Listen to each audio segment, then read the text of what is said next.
Good afternoon. I'm Amy Bailey with Press Gazette Media, and I'm here with Rob Domofsky, our UWGB Hoops reporter, who just broke news on the Press Gazette website that UWGB men's basketball coach Brian Wardle is being investigated for allegations that he verbally abused players.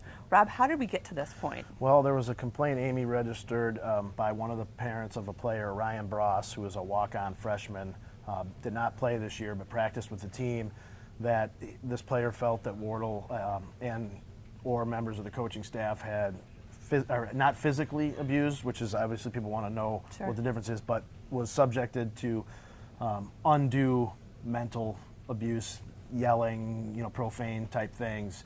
Some of the details of that are still unknown, but that the chancellor of the university got the letter Tuesday night and informed Coach Wardle on Wednesday that he would start an investigation. This is a pretty serious step for the university to take. Talk about where this leaves Brian Wardle at this point. Well, he's still working.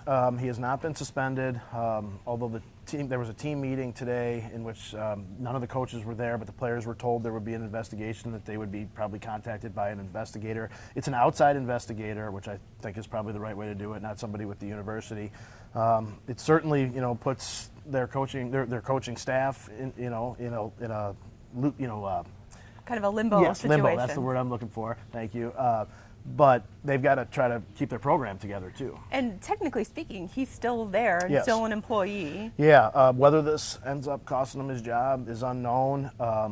The Rutgers situation has certainly brought more attention to these types of stories. I do not think, from what I've been able to report, that this is approaching the Rutgers situation, but it is still something serious that the university is investigating. And part of the issue there was the timeline. Talk about the timeline here in terms of moving quickly, kind of taking their time. No, they as soon as the chancellor was made aware of this claim, he's contacted the parties involved and said that this is something that he's taking very seriously and needs to investigate. And this is one incident, or possibly a range of incidents, but one kid. But he's one of a few that left the program. Yeah, they've had 4 leave the program this year, which is it's a high number. There's often turnover in college basketball. Players want to go places where they're going to play. That's not unusual. Typically, you'll see 1 or 2 players leave almost every program in the country. It happens at the very top of college basketball on the bottom. But the circumstances with which some of these players may have departed is, I think, what is worth investigating. And you haven't heard from any other parents that this is an issue for their children?